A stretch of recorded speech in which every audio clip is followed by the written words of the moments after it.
If you've ever felt like no one truly understands what it's like to live with RSI, the frustration of not being able to open a jar, hold a book, the constant anxiety of a looming flare-up, or the feeling that your life is shrinking because of what you can no longer do, this video is for you. I'm Deborah Quilter, and today we're moving beyond clinical definitions of repetitive strain injury and its symptoms to talk about the real lived experience of RSI. We're revealing the results of our first ever community questionnaire, and some of these numbers will astonish you. We're revealing data that I have never seen, studies about, questions I've never heard asked before.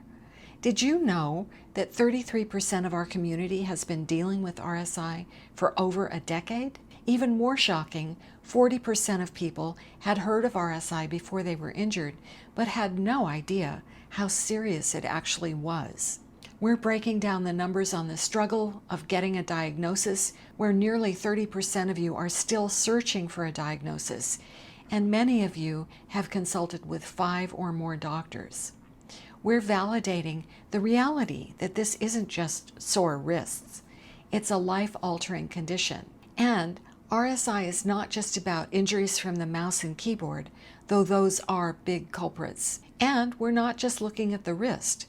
We're looking at how RSI affects areas from your fingertips to your neck and shoulder blades. We're talking about the important symptoms people don't know about: the clumsiness, the burning, hands falling asleep, and that unsettling hyper-awareness of your own limbs. But perhaps most importantly, we're addressing the economic toll. A staggering 40% of survey respondents have lost their jobs due to RSI. This is about more than health. It's about the ability to make a living. And in the next few moments, we're going to look at what the community really thinks about things like physical therapy and ergonomics. We're getting these numbers from people just like you. Whether your RSI is significant or so severe that you struggle with daily tasks, this episode is about listening to real people with RSI and giving you a voice. Stick around, because hearing these numbers may be the first step in feeling understood. And here are some of the numbers. We asked how long people have had RSI, and it turns out that 33% of you have had RSI for over 10 years. 16.7 had RSI for 5 to 10 years, and 35% have had RSI for 1 to 5 years. And one of the most telling results of this survey is how many of us were somewhat aware or completely unaware of RSI before it hit. When we asked, were you aware of RSI before you were injured? 31% of you hadn't heard of it. 19% were somewhat aware of RSI, but a whopping 40.5% had heard of RSI but didn't understand how serious it was. That's why this live stream is so important, because you have a chance to talk about how RSI has impacted almost every aspect of your life. Now, when we asked about how many doctors you had seen before receiving a satisfactory diagnosis, 33.3% of you reported seeing 2 or 3 doctors, and 14.3% saw 4 or 5 doctors before getting a diagnosis. Almost 12% saw more than 5 doctors, and 28.6% of you were still looking for a diagnosis. When we asked how often you experience relapses or flare-ups, 43.9% of you experience them weekly, 22% of you only with specific activities, and 17% of you experience them monthly. Then we asked which workstation elements and tech devices gave you the most trouble.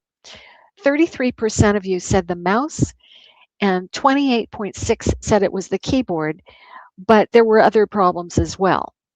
We asked you where you had your symptoms, and the majority of you experienced symptoms in the fingers, thumb, wrist, forearm, and elbow.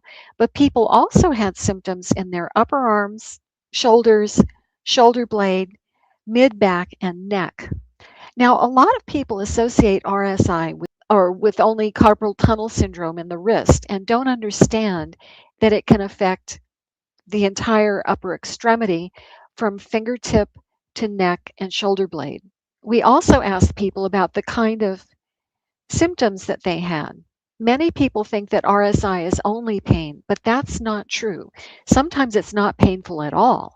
Symptoms of RSI include tingling, pins and needles, a numb sensation, weakness, burning, stiffness, trouble opening fingers, hands, falling asleep, and extreme clumsiness where you're constantly dropping things. Even a hyper awareness of an area can be symptomatic of RSI. So these things can be very unsettling and trying in daily life. Then we asked if you had quit or lost your job because of RSI. A shocking 40% of you had lost your job, and an additional 21.4% of you were worried about losing your job. This is one of the worst parts about RSI. In addition to a physical injury that could be quite debilitating, you can lose your ability to make a living. We asked, how effective or knowledgeable is your physical therapist? 32.5% of you said it was ineffective, 42.5% said it was somewhat helpful, and 10% reported that physical therapy helped only during the session, but that the symptoms came back right away. 10% reported that physical therapy actually made things worse. And did ergonomics solve the problem for you? 31% said it helped a little, but 19% said it did not help. We asked how you would describe the overall severity of your RSI. 37.5% of you said it was significant, and 35% said you could function, but with pain. 7.5% of you said your RSI was so severe that you were unable to function independently in many activities of daily living.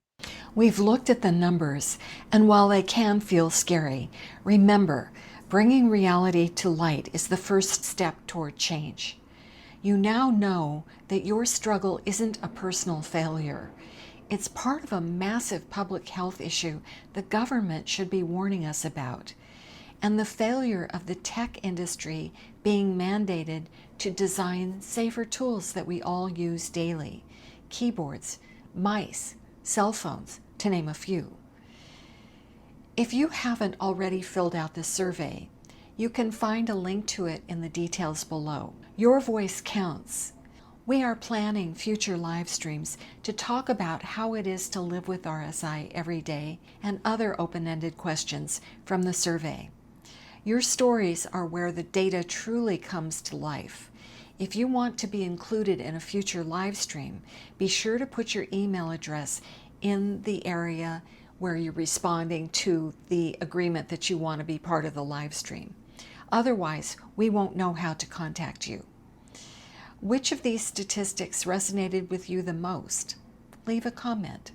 And finally, keep learning by watching this channel, keep advocating for yourself and others with RSI, and I'll see you in the next video.